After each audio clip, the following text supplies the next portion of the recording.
Creaky, cranky. It was the spring holiday on Sodor. There was to be a party for the children at the Duke and Duchess's new summer house.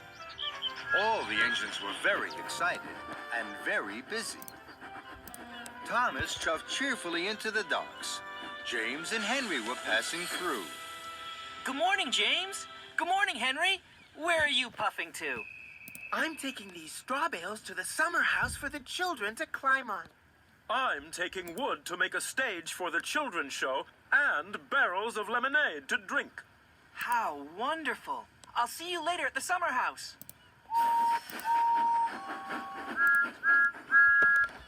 Good morning, Cranky.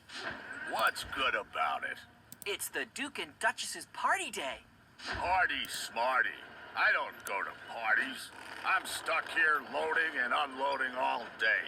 I haven't had a moment to rest my hook. That load is for me. It's eggs for the children to paint. Hurry up, Cranky. You're creaky, Cranky. What's the matter? Are the eggs too heavy a load for you? Cranky didn't like Thomas's joke. He didn't like being called creaky. No, they're not too heavy for me. They're light as fluff. You're not strong enough to pull anything heavier than fluff, Tiny Thomas. That's why Henry and James have the heavy loads. Now Thomas didn't like Cranky's joke. Fizzling fireboxes. I'm as strong as any other engine. You're not as strong as me. I can lift much heavier loads than you could ever pull. Thomas really didn't like that. We'll see, Cranky. I have lots of time to deliver the eggs. First, I have to prove Cranky wrong. James has a heavy load. I'll go and find James. So Thomas steamed sternly out of the docks. Thomas found James at the junction by the washdown. Hello, James. I don't have a lot of jobs today.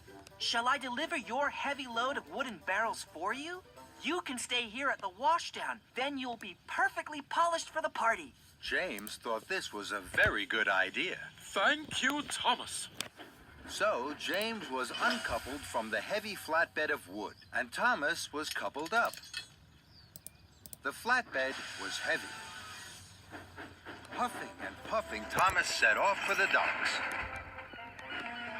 Thomas chuffed back into the docks. You again. What are you doing with that wood? This flatbed is very heavy. I'm sure you can't lift it.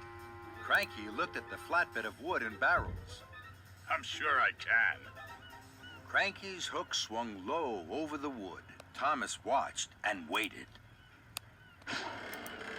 With a creak and a crank, and a crank and a creak, Cranky raised the flatbed into the air. Thomas's boiler buzzed. Told you so.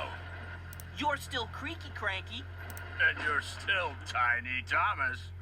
That made Thomas very cross. I will prove Cranky wrong and still have time to deliver the eggs. I'm sure Henry had an even heavier load. I'll go and find Henry. So Thomas steamed stormily away. Thomas found Henry waiting by the coal hopper for his special coal. Hello, Henry. I don't have a lot of jobs today. Shall I deliver your heavy load of straw bales for you? Then you can wait here for your special coal. Henry thought this was a very good idea. Thank you, Thomas. So Henry was uncoupled from the heavy flatbed of straw bales, and Thomas was coupled up. The flatbed was very heavy. Huffing and puffing, Thomas set off once more for the docks. Soon, Thomas puffed back into the docks. You again. Now, what are you doing with those straw bales? This flatbed is very, very heavy. I'm sure you can't lift this. Cranky looked at the flatbed of straw bales. I'm sure I can. Cranky's hook swung low over the straw. Thomas watched and waited.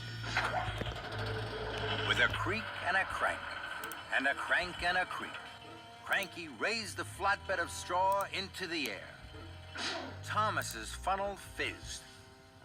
Told you so. You're still creaky, Cranky. And you're still Tiny Thomas. That made Thomas even crosser. More than ever, Thomas wanted to prove Creaky Cranky wrong. He had to find the heaviest thing he could. Then, an idea flew into his funnel. Lift me, Cranky. Cranky looked at Thomas. He couldn't let Thomas win. Cranky's hook swung low over Thomas. Thomas hardly dared puff. With a creak and a crank, and a crank and a creak, and very, very slowly, Cranky raised Thomas high into the air. Bubbling boilers! Creaky Cranky is lifting me! Then there was trouble. Cranky creaked louder than ever. His crane arm stuttered and juddered. It creaked and it croaked. Then it cracked. Oh, no. Cranky's crane arm had broken, and it was all Thomas's fault.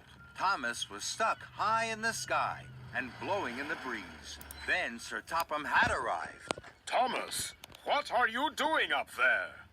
I'm sorry, sir. I was... You are causing confusion and delay.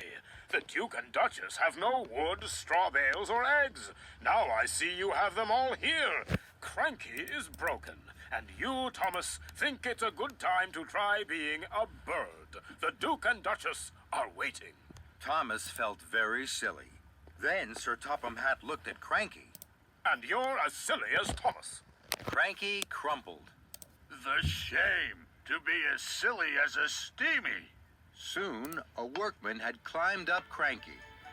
Slowly and carefully, Thomas was lowered and landed with a jolt and a judder, just as Spencer arrived. Dear, oh dear, Thomas, what a mess. Little engines can get into very big trouble. Thomas felt even sillier in front of Spencer, but he knew now that being strong was only good if you were also really useful. And he had to be really useful. Spencer, I need your help. You're very strong and can pull much heavier loads than me. Will you take the wood, the straw bales, and the eggs to the summer house for me, please? It's my fault that Cranky is broken. I must put everything right as quickly as I can. Very well. Thank you. I'm sorry, Cranky. I know you're strong, stronger than me. I'll be back soon with the right parts to fix you. Then Thomas pumped his pistons and puffed out of the docks.